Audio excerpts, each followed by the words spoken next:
Hello students, आज का हमारा जो टॉपिक रहेगा वो रहेगा electric field intensity due to a dipole at any general point. पिछले वीडियो लेक्चर में हमने देखा था कि इक्वेटोरियल लाइन पे और एक्सियल लाइन के ऊपर इलेक्ट्रिक फील्ड इंटेंसिटी डाइपोल के कारण कितनी होती है।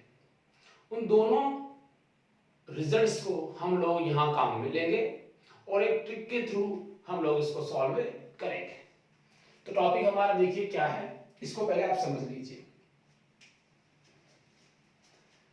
हमारे पास एक डाइपोल है, this is minus Q and this is plus Q, so this is a dipole.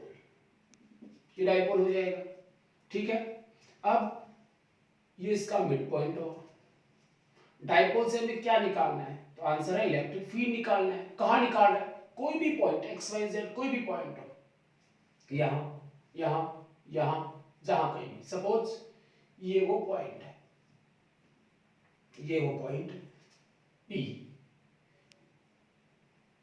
ठीक है।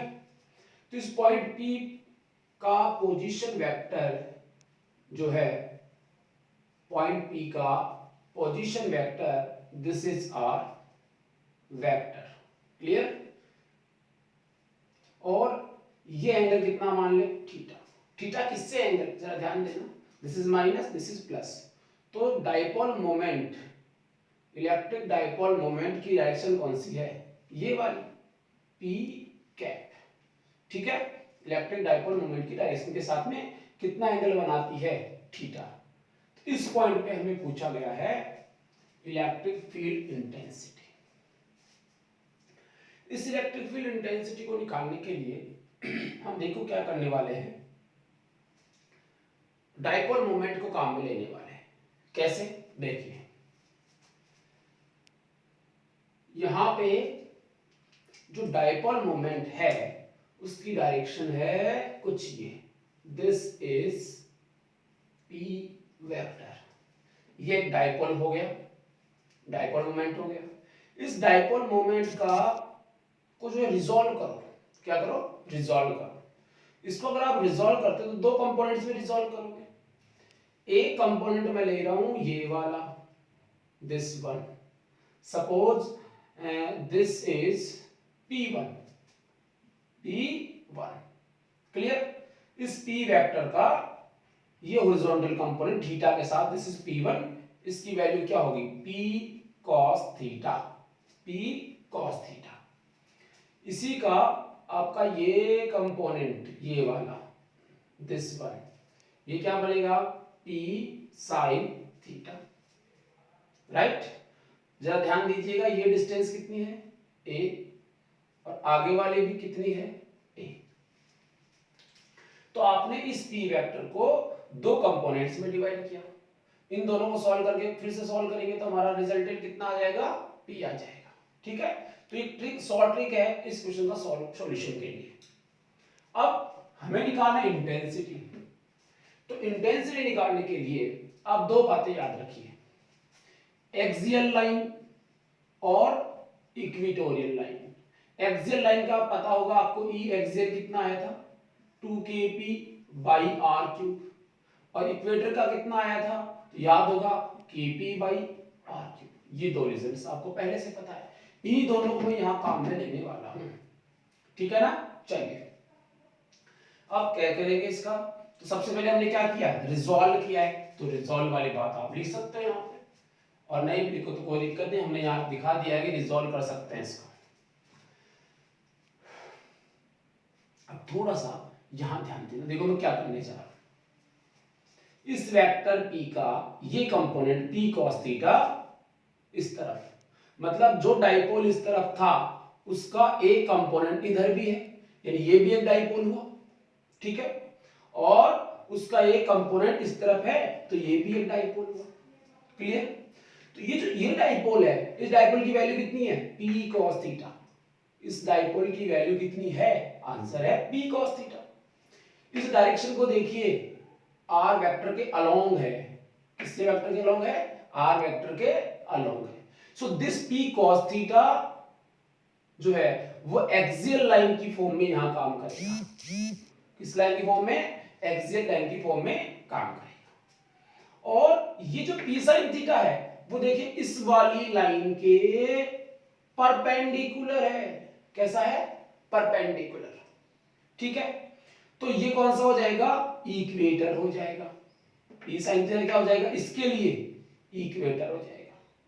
तो इसको ध्यान में रखते हुए हम लोग सॉल्व करने वाले हैं। देखो, तो रिजल्टेंट फिर जो आएगा हमारे पास वो आ जाएगा P is equal to root P1 square plus P2 square. ठीक है, तो हम लिख रहे हैं यहां पे इलेक्ट्रिक फील्ड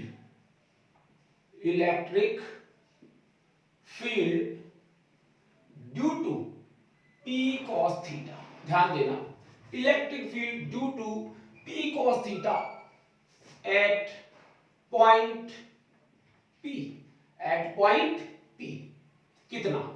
तो E इसको मान रहा हूं मैं E1। क्या बोल रहा हूं इसको मैं? E1। So this is equal to, this is किसके जैसा बनेगा? एक्सियल लाइन के जैसा। तो आप लिखोगे 2kP। P की जगह कौन? P1 मतलब P cos theta, 2kP cos theta upon this distance is R। So this is 2kP cos theta by R cube. ये किधर है? तो हम लिख सकते हैं ड्यू टू एक्सियल लाइन। थोड़ा सा आप यहां से एक्सियल को, इसके इक्वेटर को समझ लें कि इसका कंपोनेंट ले रहा हूं मैं ये, तो ये भी अपने आप में क्या बन गया? Dipole. For this dipole P cos theta, this is the axial line and this is the equator. ठीक है, so this is 2kP, P means P cos theta upon R cube. Second thing देखिए, electric field due to P sin theta at point P। So E2 is equal to KP। P जगह क्या आएगा?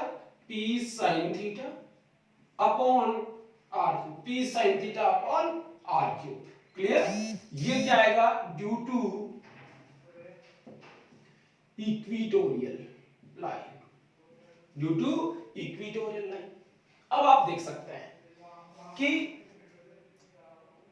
एक तो बनेगा E1 और एक बनेगा E2। ठीक है, तो रिजल्टेंट कितना आएगा? रिजल्टेंट इलेक्ट्रिक फील्ड, थोड़ा सा मैं बता देता हूं, यहां ध्यान देना डायग्राम में आप। इस पॉइंट P पे P cos थीटा के कारण जो इलेक्ट्रिक फील्ड बनेगा उसकी डायरेक्शन किधर थी? याद कीजिए, एक्सियल लाइन के ऊपर पैरेलल टू डाइपोल मोमेंट। क्या थी? Parallel to dipole moment. So ये dipole moment P cos theta, ये नहीं, इसका कंपोनेंट P cos थीटा, इसके पैरेलल ये, दिस इज व्हाट? E1। ये क्या है हमारा? E1। अब जरा E2 की बात कीजिए। E2 किधर था?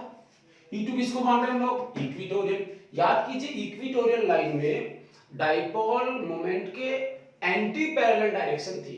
किसकी? इलेक्ट्रिक फील्ड इंटेंसिटी की।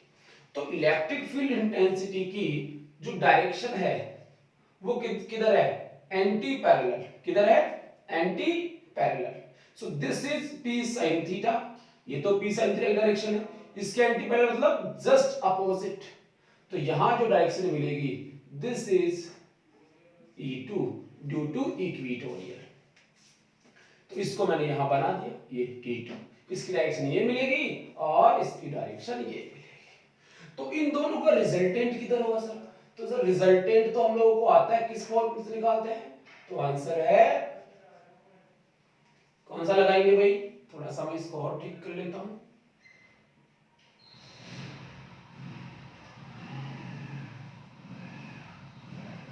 पैरेलल लगा दो। तो ये E नेट मिला,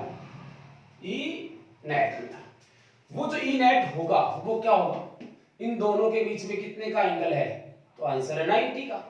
जब दो वेक्टर्स के बीच में 90 का एंगल है तो इलेक्ट्रिक फील्ड ई नेट कितना आएगा, root E1 square plus E2 square, this is equal to E1 कितना आ रहा है 2kp cos theta upon r cube, इसका क्या कर दूं मैं square, plus kp sin theta upon r cube, इसका भी क्या कर दूं मैं स्क्वायर।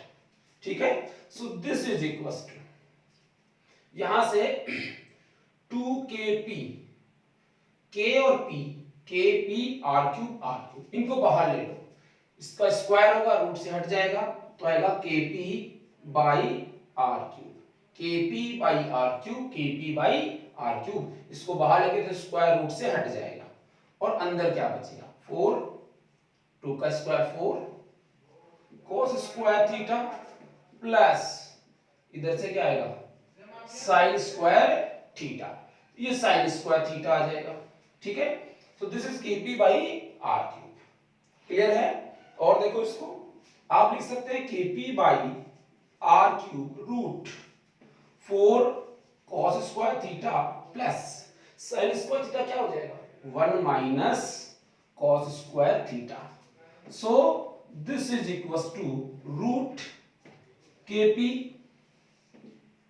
बाई आर क्यूब और ये रूट में आ जाएगा, देखिए 3 हो जाएगा तो 1 प्लस 3 cos स्क्वायर थीटा, ये आपका result 1 plus 3 cos square theta, this is your result.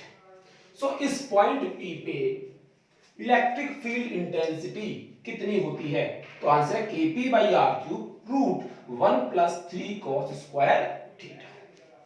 Clear है, तो ये रिजल्ट आ गया आपका एनी पॉइंट, किसी भी पॉइंट के ऊपर ये आंसर होगा। क्या ये रिजल्ट राइट है, तो चेक करके देख लो। इक्वेटोरियल पे क्या होता है देखो, 4 एक्सियल लाइन थीटा कितना होगा 0 because this point goes here, so this is your axial line, तो थीटा कितना हो जाएगा 0, थीटा 0, cos 0 की वैल्यू कितनी हुई 1, cos 0 की वैल्यू कितनी हुई 1, कितना रिमेनिंग रहा 3, 3 प्लस 1 कितना हुआ 4, 4 का रूट कितना 2, कितना आंसर आएगा 2kp by r cube. Clear हो गई बात। सो इससे आपके पास एक्सियल लाइन का आंसर आएगा 2kp बाई r क्यूब ये। और देखिए फॉर इक्वेटोरियल थीटा कितना होगा, इक्वेटोरियल का होगा ये पॉइंट आपका यहां कहीं होगा, ये लाइन, इसको आप ऐसे करो थीटा कितना हो जाएगा, थीटा हो जाएगा 90, जब थीटा 90 होगा तो ये पूरी वैल्यू क्या हो जाएगी 0 और आपके पास कितना बचेगा kp बाई r क्यूब, तो इक्वेटोरियल जो आएगा आपका that is kp by r cube. Clear है, इसका मतलब अगर हमें ये फॉर्मूला आता है ये भी निकाल सकते हैं, ये भी निकाल, किसी भी एंगल पे एनी एंगल 60 पे बताइए थीटा की वैल्यू 60 पुट अप कर दो, डिस्टेंस गिवन है कितने डिस्टेंस पे निकालिए, तो किसी भी पॉइंट जनरल पॉइंट के ऊपर अगर हमें इलेक्ट्रिक फील्ड इंटेंसिटी निकालनी है किसके थ्रू, तो आंसर है इलेक्ट्रिक डाइपोल के थ्रू, तो हमारा आंसर हमेशा kp by r cube root 1 plus 3 cos square theta होगा। अब थोड़ा सा इसको और एक्सटेंड करते हैं कि सर इसकी डायरेक्शन किधर है, मतलब ये हुआ कि जो ई नेट आप देख रहे हैं ये ई नेट किधर है, तो हमें इसकी डायरेक्शन बतानी है, तो जितनी भी डायरेक्शन हम बता रहे हैं वो सब किसको रेफरेंस मान के बता रहे हैं, तो आंसर है इलेक्ट्रिक डाइपोल मोमेंट की डायरेक्शन को रेफरेंस मान के बता रहे हैं। तो इसका मतलब ये हुआ कि अगर मैं इस ई नेट डायरेक्शन बताना चाहता हूं तो देखिए जरा मैं इसको अगर पीछे की तरफ बढ़ाता हूं तो ये डायरेक्शन किसकी है, ये डायरेक्शन देखिए ये डायरेक्शन किसकी है पी की, और ये किसकी डायरेक्शन है ई नेट की, तो इन दोनों के बीच में एंगल कितना मान लूं मैं फाई, कितना मान लूं मैं फाई, और ये फाई मुझे बताना है, ये फाई मुझे बताना है। क्लियर हो गई बात, ठीक है ना, तो ये फाई मुझे बताना है, ये मैं कैसे बताऊंगा, फाई की वैल्यू बताइए, तो आप फटाफट इसको उतार लीजिए और फिर मैं इसको जो है आपको इस फाई की वैल्यू बताता हूं, फटाफट उतार लीजिए आप पॉज करके उतार लीजिए भाई।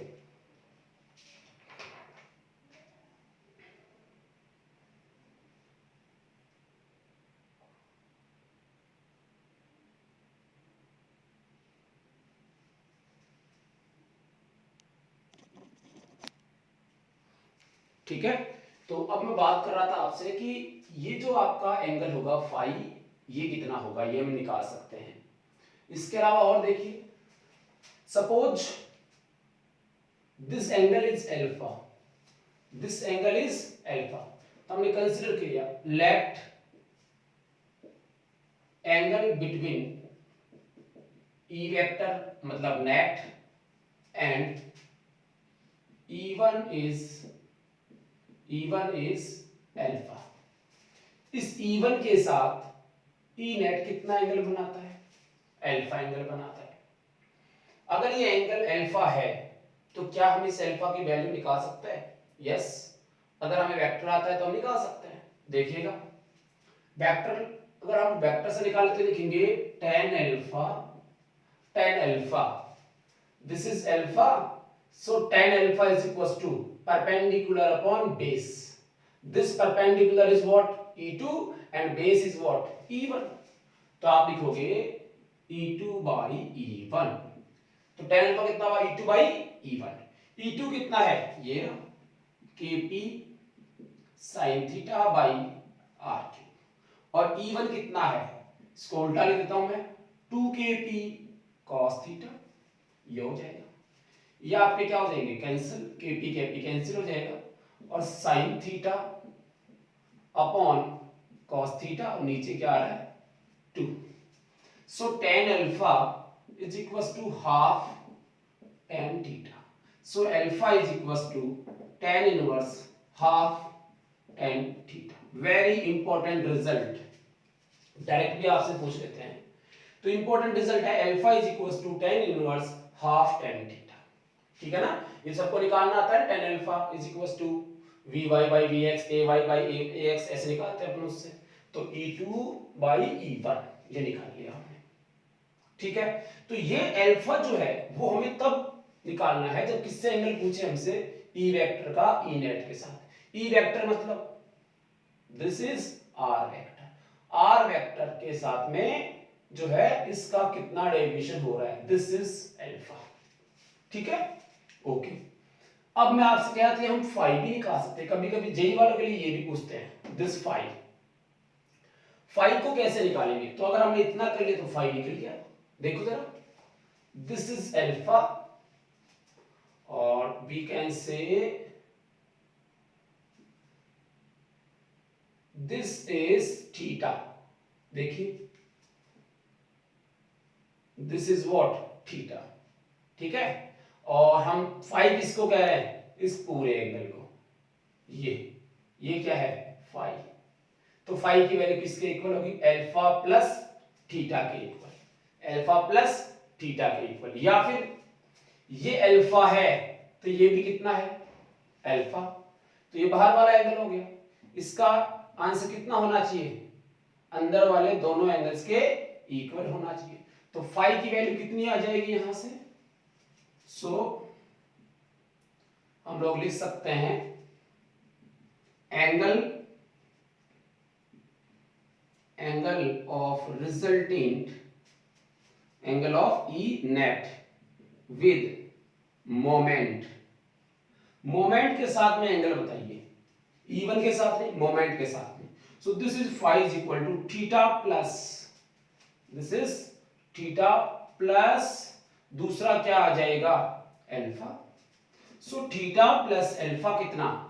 तो आंसर है tan inverse half tan theta. This is your phi. ये आपका फाई आ जाएगा। तो फाई मतलब हम लोग कौन सा एंगल निकाल रहे हैं? ध्यान रखिएगा, रिजल्टेंट वेक्टर का, रिजल्टेंट इलेक्ट्रिक फील्ड इंटेंसिटी का किसके साथ? मोमेंट के साथ। अगर हम अल्फा निकालते हैं तो हम कौन सा एंगल निकालते हैं? E1 का E नेट के साथ। ठीक है, ये कैसे निकाला? सिंपल वेक्टर लगा के हमने निकाल लिया। ठीक है, so this is your answer. Alpha और फाई दोनों आपके ये बन जाएंगे। तो ये रिजल्ट आपको याद होना चाहिए, tan अल्फा वाला भी और फाई वाला भी। जेई में स्पेशली इनके बारे में क्वेश्चन पूछा जाता है। कुछ क्वेश्चंस मैं आपको यहाँ पे करके बताता हूँ, इनसे क्वेश्चन सॉल्व कैसे करेंगे। फटाफट आप बता लीजिए, मैं फिर क्वेश्चन सॉल्व करता हूँ। कुछ 2-4 क्वेश्चन लिखता हूँ मैं यहाँ पे। तो एक सिंपल क्वेश्चन ले रहा हूं मैं सबसे पहले, उसके बाद थोड़ा सा टफ लेंगे। क्वेश्चन ये है, मान लो एक डाइपोल गिवन है p वेक्टर, डाइपोल मोमेंट इस तरफ है p वेक्टर, ये कोई पॉइंट है a, okay, this distance is r at theta is equals to 60 degree. At point A, what is the angle between dipole moment and electric field? इस point A पे dipole moment और electric field के बीच में जो है angle कितना होगा? तो इलेक्ट्रिक फील्ड का मतलब ये बोल रहा है, किसकी बात कर रहा है? रिजल्टेंट इलेक्ट्रिक फील्ड की बात कर रहा है। सो रिजल्टेंट इलेक्ट्रिक फील्ड जो भी होगा, जिधर भी होगा, दिस इज E, राइट? और ये दिस एंगल, और इसको हमने क्या नाम दिया है? फाई, ठीक है? So phi is equals to क्या आ जाएगा? Theta plus tan inverse half tan theta, theta plus tan inverse half tan theta. So this is theta, कितना हुआ? 60 plus tan inverse half tan 60, ठीक है? ये कितना हो जाएगा? पाई बाई 3, ये हो जाएगा tan इनवर्स हाफ, ये कितना होगा? √3। तो आपका आंसर हुआ pi by 3 plus tan inverse √3/2। This is your answer. ये सिंपल क्वेश्चन लिया है मैंने, ये आपका क्या हो गया इसका आंसर। आप इसको पॉज करके लिखिए, फिर दूसरा क्वेश्चन करते हैं।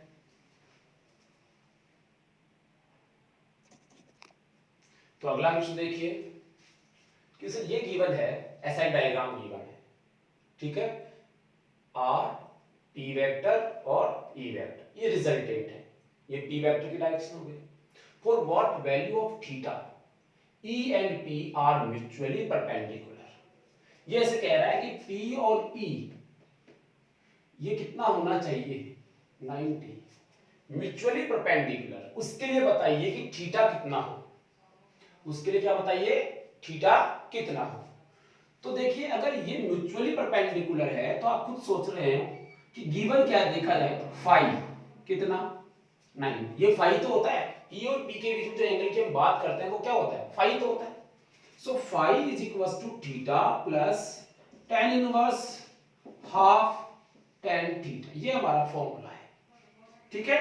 सो फाई कितना है? 90 is equals to theta plus tan inverse half, क्या आ जाएगा? tan थीटा आ जाएगा। इसको इधर लाइए, देखो 90 minus theta is equals to क्या आएगा?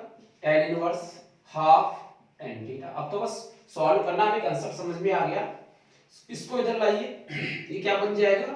tan 90 minus theta half tan theta. tan 90 minus theta क्या होता है? तो आंसर है cot थीटा। फर्स्ट क्वाड्रेंट के अंदर रहेगा, क्या बन जाएगा? cot theta is equals to half, क्या आ जाएगा? tan theta. और सॉल्व करो, cot थीटा को क्या लिख सकते हो? 1/tan थीटा, ये हो जाएगा half tan theta. This is 1/tan theta और this is half tan theta. और क्या करें बोलो? इसको इधर ले जाए, इसको इधर ले आए, तो क्या बन जाएगा?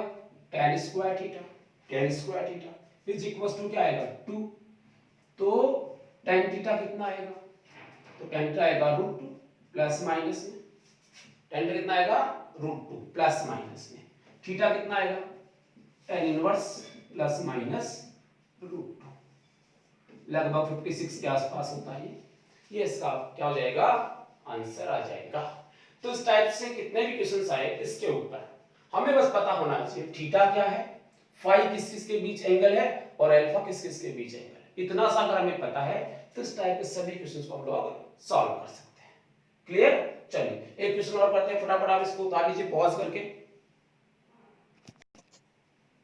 ये क्वेश्चन आपके लिए है, इस क्वेश्चन को आप लिख लें और उसके बाद पहले खुद से सॉल्व करें और फिर मैं सॉल्व करूंगा। क्वेश्चन क्या है?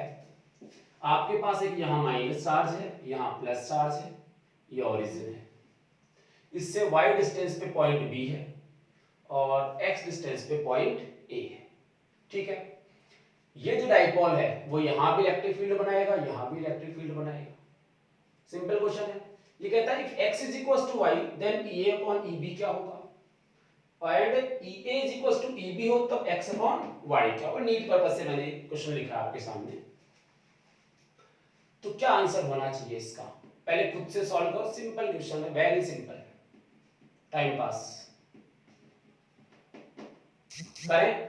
देखिए पहले का सॉल्यूशन देखिए, E A upon E B, इनका रेशियो क्या होगा। ई ए मतलब क्या हुआ, इस पॉइंट पे इस डाइपोल के कारण कितना होगा, तो एक्सियल लाइन है, एक्सियल लाइन के लिए क्या होता है 2kp upon r cube distance, ये डिस्टेंस कितनी है x क्यूब। इसमें किसका डिवाइड करना है, तो डिवाइड कर दूंगा, उसको उल्टा लिख दूंगा, ई बी, ये कौन सी लाइन है, इक्विटोरियल लाइन। इक्विटोरियल लाइन के लिए क्या लिखते हैं kp, kp by r cube, यहां कितना डिस्टेंस है y, y क्यूब उल्टा लिख दिया मैंने, इससे क्या मिला y cube by x cube. तो ई ए यहां जो बोला गया है कि x इज इक्वल टू क्या y, if x is equal to y then ये दोनों क्या हो जाएंगे कैंसिल, ये दोनों क्या हो जाएंगे कैंसिल, और आपको मिलेगा E A upon E B is equal to 1, E A upon E B is equal to 1, ठीक है। सो ये आपके इक्वल हो जाएंगे, ओके। तो यहां से आप नहीं, ये 2 रह रहा है ना, यहाँ पे ये 2 रह रहा है, तो यहाँ क्या आएगा 2, kp से kp कैंसिल हो जाएगा, ये 2 आ जाएगा। So this is 2:1, 2:1। इसका दूसरा क्वेश्चन क्या है जरा देखिए, E A is equal to E B है, E A is equal to E B, उस समय x बाई वाई की वैल्यू पूछिए, ई ए कितना है, तो आंसर है 2kp by x cube, E B कितना है kp बाई वाई क्यूब, देखो ठीक है, 2kp by x cube E A, kp by y cube E B, दोनों को इक्वल कर दो। हमसे पूछा x बाई वाई, इसको जो है इसको इधर ले जाइए, kp से kp कैंसिल हो जाएगा, और ये बना x cube upon y cube is equal to 2, और x upon y is equal to 2 की पावर 1/3। देखिए x बाई वाई की पावर होल पावर 3 होगी, तो x बाई वाई की पावर कितनी जाएगी, x बाई वाई कितना हो जाएगा 2 की पावर 1/3। सिंपल क्वेश्चन था, ठीक है, ये आपका क्वेश्चन हो सॉल्व हो गया। तो इस टाइप से हमें आना चाहिए, अगर हमें कंसेप्ट आता है तो इस एक फॉर्मूले से kp by R cube root 1 plus 3 cos square theta वाले फॉर्मूले से हम सभी क्वेश्चंस को सॉल्व कर सकते हैं, ठीक है, ओके। एक क्वेश्चन और करते हैं हम लोग, इसको आप लिख लीजिए पॉज करके। तो अगला क्वेश्चन आपके सामने आपकी स्क्रीन पर, force exerted by a dipole on A point charge is F. देखो अभी आपने क्या देखा था, माइनस और ये प्लस, ये आपका डाइपोल हो गया, ये आपका थीटा एंगल था, ये आपका आर था, यहां पर एक इलेक्ट्रिक फील्ड बना था, ठीक है। ये जो इलेक्ट्रिक फील्ड यहां बना है, अगर फील्ड है और वहां पे अगर मैं कोई चार्ज पुटअप करता हूं, यहां फील्ड तो है ही, पता है कितना फील्ड है, E is equal to kp by R cube root 1 plus 3 cos square theta, इतना फील्ड है।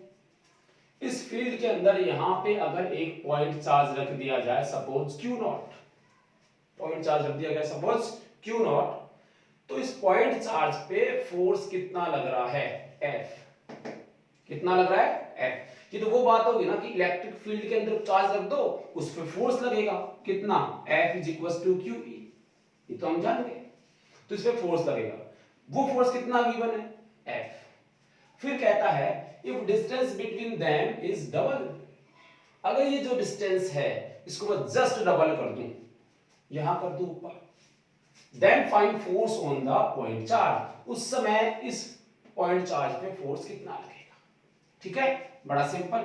सो फोर्स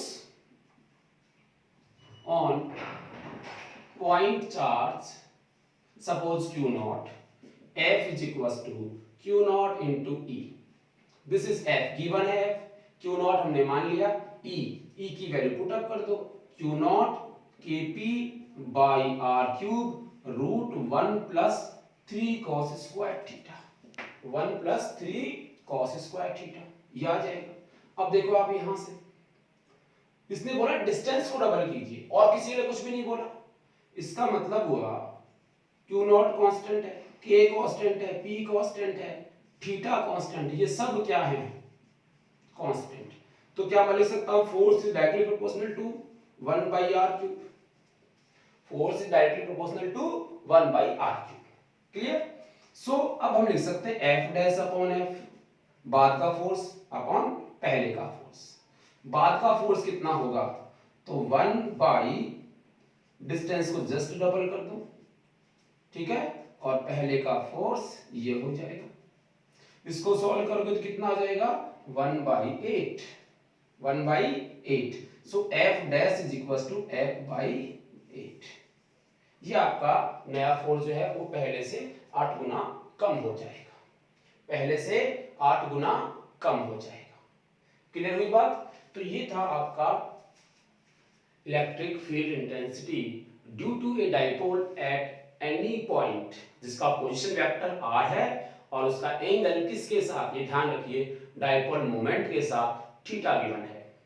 जब जाके हमारे पास इलेक्ट्रिक फील्ड आता है और उस इलेक्ट्रिक फील्ड को हम लोग ये रिजल्ट निकाल चुके हैं और उसके बाद थीटा वगैरह अल्फा वगैरह में निकाला, कुछ क्वेश्चंस करके इसको हमने सॉल्व किया। तो ये बहुत ही इंपॉर्टेंट टॉपिक था और आशा करता हूं आपको ये टॉपिक जरूर समझ आया होगा।